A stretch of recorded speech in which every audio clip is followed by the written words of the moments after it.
Her Har Mahadev. Welcome to the divine talks. और आज के एपिसोड में हमने बात किया है हनुमान चालीसा के ऊपर, पर उसके पहले हमने बात किया है भगवान राम के महत्व के ऊपर। फिर हम आए हनुमान चालीसा, और हनुमान चालीसा के अंदर काफ़ी ऐसे रहस्यमय चीज़ें हैं जिनके बारे में आज हमने बात की है इस ब्रॉडकास्ट में। तो आप पूरा वीडियो देखिए और हमें सहयोग करिए। हर हर महादेव। हर हर महादेव गुरु जी। जय श्री राम, सभी को जय श्री राम। तो गुरु जी, मैं आता हूँ अभी हनुमान चालीसा पे, पर पहले उसके पहले मुझे बताइए राम के नाम का कुछ महत्व बताइए। क्योंकि हनुमान तभी प्रसन्न होते हैं जब आपको भगवान राम का आशीर्वाद होगा तब। तो भगवान राम का नाम का पहले अर्थ और कुछ महत्व बताइए। आपने बहुत सुंदर प्रश्न किया। कहा जाता है कि राम नाम की महिमा के बारे में तो हमने आपको बहुत बताया। कहा जाता है कि इंसान को, या माने जो जीव हैं, हम सब जैसे जीव हैं, हम सब जीवों के अंदर राम नाम की एक धारा बहती है जिसको हम कभी महसूस नहीं कर पाते। जैसे सुबह अगर आप सो के उठते हैं, सुबह उठने के बाद आप अगर देखते हैं तो आपकी जो सांस है ना, क्या बोल रहे हैं, आवाज क्या आ रहा है, आप ये महसूस करेंगे। तो इस सांसों में म रा म रा म, क्योंकि सांस ही हमारा राम राम का प्रेरणा मुझे देती है कि आप राम नाम का माने कीर्तन करो, भजन करो, जिससे वो सहायक बन जाता है। जैसे कि एक कि अगर हमें कहीं जाना हो, हम मान लीजिए हम साइकिल चला रहे हैं, तो साइकिल हम चला रहे हैं, हमें जाना है पूरब दिशा की तरफ, और पूरब दिशा से हवा चली पश्चिम की दिशा की तरफ। तो आप साइकिल जब लेकर जाएंगे पूरब दिशा की तरफ तो बहुत सारी कठिनाइयां पड़ती हैं, बहुत सारी मुश्किलें होती है कि वो हवा में साइकिल नहीं चल पाता है। और अगर उसी जगह पर पश्चिम दिशा से अगर हमें साइकिल माने उस हवा चलती है और हमें जाना पूरब दिशा में है, तो अब तो हमें बिना मेहनत का हम पूरब दिशा में बड़े जल्दी पहुंच जाएंगे। पहुंच जाएंगे कि नहीं? बिल्कुल। जाना तो हमें पूरब की तरफ है और पश्चिम दिशा से हवा चल रही है, हमें सपोर्ट मिल गया, तब तो हम जल्दी से जल्दी हम पूरब दिशा में अपने जहां जाना है वहां पहुंच सकते हैं। वैसे ही हमारे सांसों के द्वारा राम नाम की गूंजें होती है। जैसे कई कई संत महात्माओं के हम मुख से ये भी सुने हैं कि आंख अगर हम बंद करते हैं, आंख अगर हम बंदते हैं तो रा, म खुलते हैं तो म, रा म, मुंह खुलता है तो रा, बंद करेंगे तो म। तो माने हर जगह से, हर शरीर के हमारे अंदर कण कण में राम नाम का शब्द गूंजता है। हमें केवल एक सहारा लेना होता है, क्योंकि वो धारा तो चल रही है राम नाम की। हमें क्या करना है? खाली बोलना है। वैसे तो नाम चल ही रहा है। अब हम जैसे कि सांस ले रहा है, अब उसे हम राव राव म, तो नाम खाली अपने को एक सानिध्य उसमें जोड़ देना, अपने मन को उसमें पिरोना है। सांस तो चल रही है, आंखें भी चल रही है, सब जगह से शरीर हमारा राममय है, लेकिन केवल मन को उसमें पिरोना है। अगर मन को उसमें पिरो दो तो ऑटोमेटिक जो है राम नाम की इसी मन को जब आप उसमें पिरो देते हैं तो आदमी वही तो कहते हैं ना कि सिद्ध पुरुष बन जाता है। तो सिद्ध पुरुष बन गया, मतलब कहने का मतलब आप वही जगह पे राम राम सुमरन करने लगोगे तो परमात्मा की अति शीघ्र कृपा की दृष्टि और परमात्मा की कृपा जल्दी से जल्दी प्राप्त हो जाती है। हमें संकेत तो मिल रहा है लेकिन हम कर नहीं पाते, हम उसको अनुभव नहीं कर पाते हैं। आप इस चीज को जिस दिन अनुभव करेंगे तो आपको खुद ही पता चल जाएगा कि नहीं यार, हमें तो सपोर्ट मिल रहा है, केवल मन को उसमें लगाना है, बाकी तो सब चीज ठीक है, सब में राम है। तो इसी के आधार पे अगर राम नाम खाली मन को लगा दो, ऑटोमेटिक परमात्मा की कृपा दृष्टि आपको मिल जाए। वैसे जल्दी कहते हैं कि आप कंदमूल फल खाओ, आलू खाओ, ये जो भी है ऑटोमेटिक जो चीजें आज व्रत का जो नियम चलता है वो खा करके जब करने का मतलब नहीं है। मतलब ये होता है सांस की धारा चल रही है, केवल मन को उसमें धारा में जोड़ दो, ऑटोमेटिक सिद्धि हो गई, ऑटोमेटिक आपको परमात्मा की कृपा हो गई। उसे बोलते हैं सिद्ध पुरुष। अब ये नहीं कि हम लौकी की सब्जी खाए बिना नमक बिना लहसुन प्याज, हम लहसुन प्याज खाते हैं महाराज क्या करें, हमको भगवान की कृपा नहीं, वो मायने नहीं रखता। देखो आज की कलयुग में नाम जपने के लिए कुछ लोग नियम बहुत बता दिया जाता है। देखिए आज नियम बहुत बताए जाते हैं, जैसे कहते हैं लोग कि भैया कि राम नाम जपना हो चाहे भगवान शिव की जपना हो, लहसुन प्याज मत खाओ, दुनिया भर के नियम फॉलो करो, तुलसी माला पहने हो तो आप झूठ नहीं बोल सकते हो, माना कि झूठ नहीं बोल सकते, तो ये झूठ तो कलयुग में नहीं चल सकता है। तो इसका मतलब हम भगवान का नाम जप करना बंद कर दें? ऐसा नहीं है। नाम जप करो, सब चीज करो, लेकिन एक लिमिट होता है, कोई भी चीज का एक मर्यादा होती है। अब हमें इतना नहीं कि झूठ बोले तो झूठ बोलते ही रह जाए जीवन भर, और पाप कर रहे हैं तो पाप करते ही रह जाए, लोभ इतना बड़ा बड़ा बढ़ते रह जाए। कोई चीज का एक नियम होता है, नियम माने एक मर्यादा होती है, उस मर्यादा में रह के सारे कार्य करना होता है। तो इसलिए आप केवल राम नाम जप करो, मन को केवल सांसों में पिरो दो, ऑटोमेटिक राम राम अपने आप उस सांसों के धारों में बहते चलती जाएगी। जब नाम नाम बुझना शुरू हो जाएगा, हो गए आप सिद्ध पुरुष।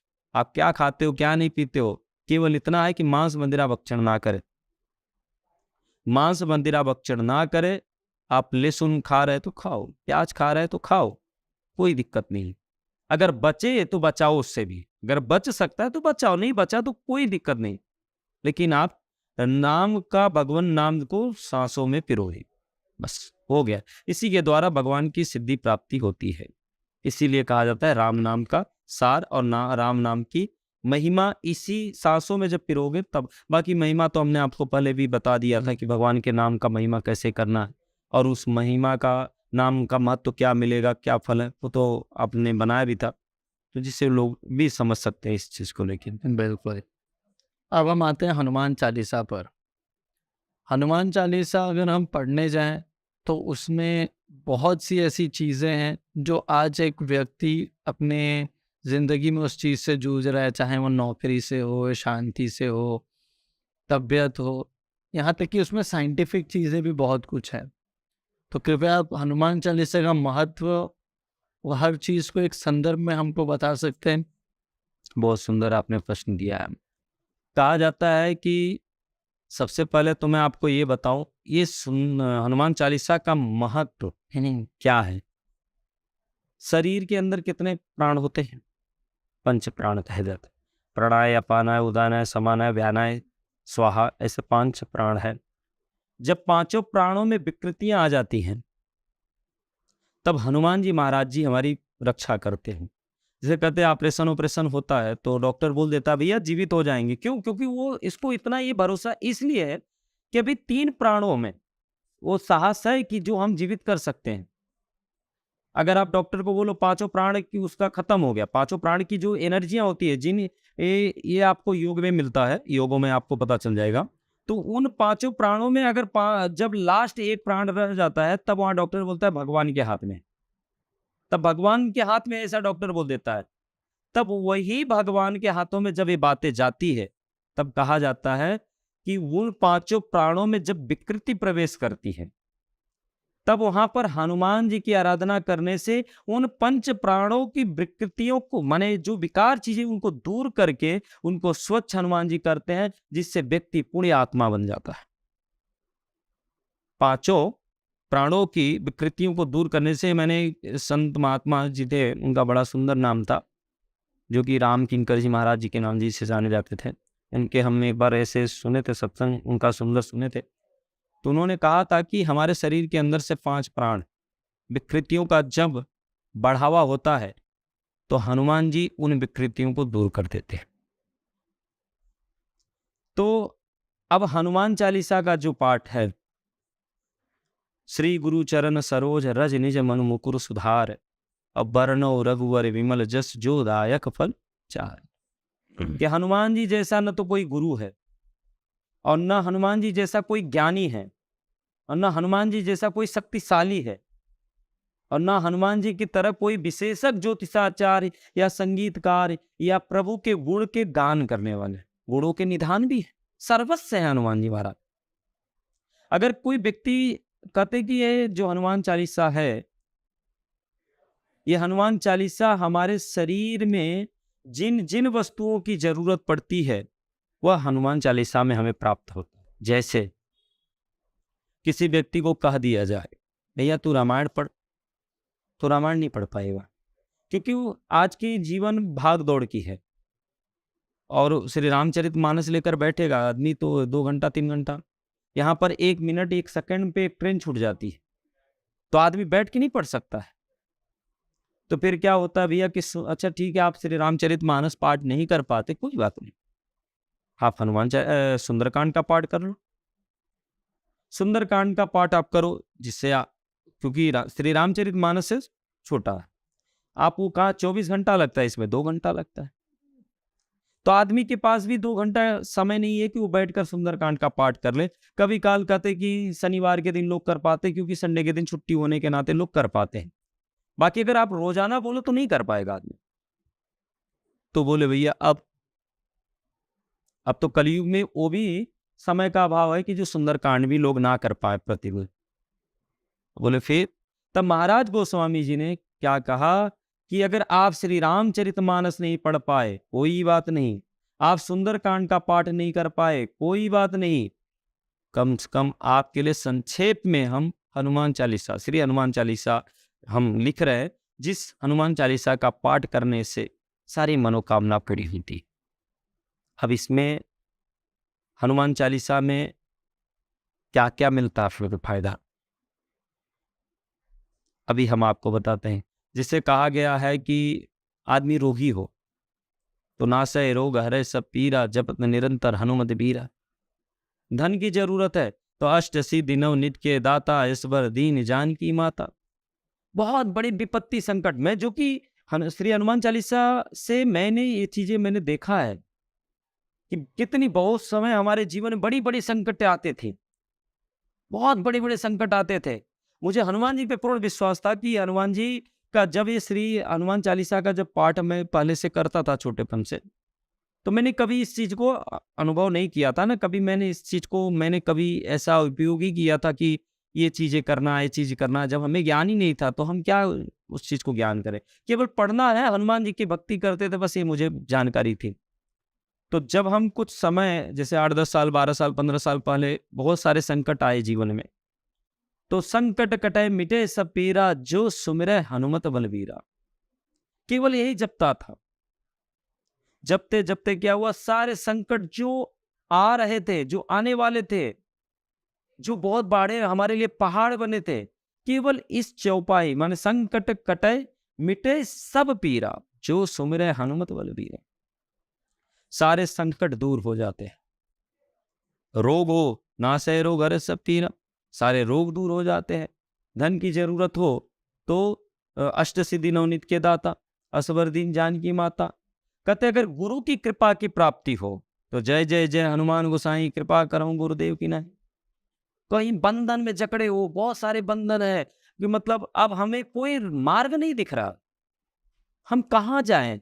जैसे कि नौकरी को लेकर किसी को दिक्कत होती है, किसी को जीवन में काम बनते बनते बिगड़ जाता है, कोई व्यक्ति अनानास से कोई बंधन में फंस गया है, कोई रोग से जकड़ गया हो,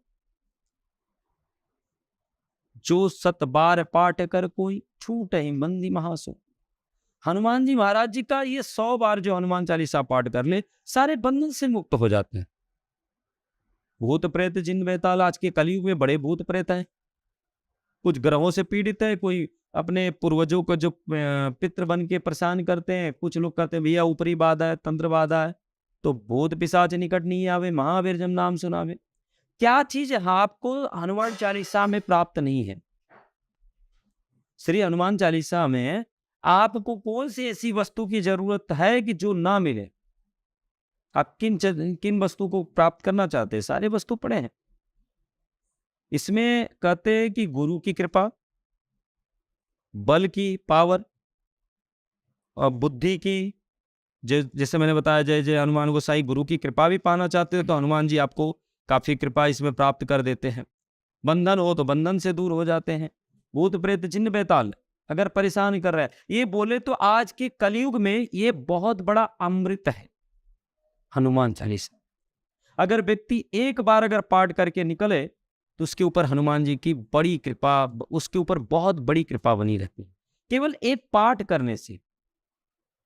और पाठ अगर पूरा आदमी अगर एक बार सुबह या शाम को कभी भी कर ले तो उसके ऊपर बहुत बड़ी हनुमान जी की कृपा हो जाती है। अगर वही व्यक्ति अगर दिन भर में 5 बार पाठ करता है, 11 पाठ करता है, तो उसके ऊपर कितना विशेष। देखिए कहा जाता है कि अगर हम चाय में शक्कर हम कम डालेंगे तो कम मीठा होगा, ज्यादा डालेंगे तो ज्यादा मीठा होगा। उसी तरह भक्ति में अगर आप जितनी भक्ति करोगे, जितना आप उनको सुमिरन करो, जितना हनुमान चालीसा का पाठ करोगे, उतनी ज्यादा से ज्यादा आपके ऊपर कृपा हनुमान जी की बनती जाती है। और अगर व्यक्ति श्री हनुमान चालीसा महाराज, जो श्री हनुमान चालीसा है, जो हनुमान चालीसा है, ये हनुमान चालीसा से सारे सिद्धि प्राप्त होती है। भौतिक सुख है, आध्यात्मिक सुख है, किन सुखों को आप पाना चाहते हो वो सारे सुख इसमें है। अगर आप संसारिक वस्तु पाना चाहते हैं तो वो भी प्राप्त है, परमात्मा के शरण में जाना चाहते हैं वो भी इसमें प्राप्त है, बंधन से मुक्त होना चाहते हैं उसमें भी सारे चीज। ये है हनुमान चालीसा का महत्व है। आपके मुख से हनुमान चालीसा का महत्व सुन के अच्छा लगा। हर हर महादेव।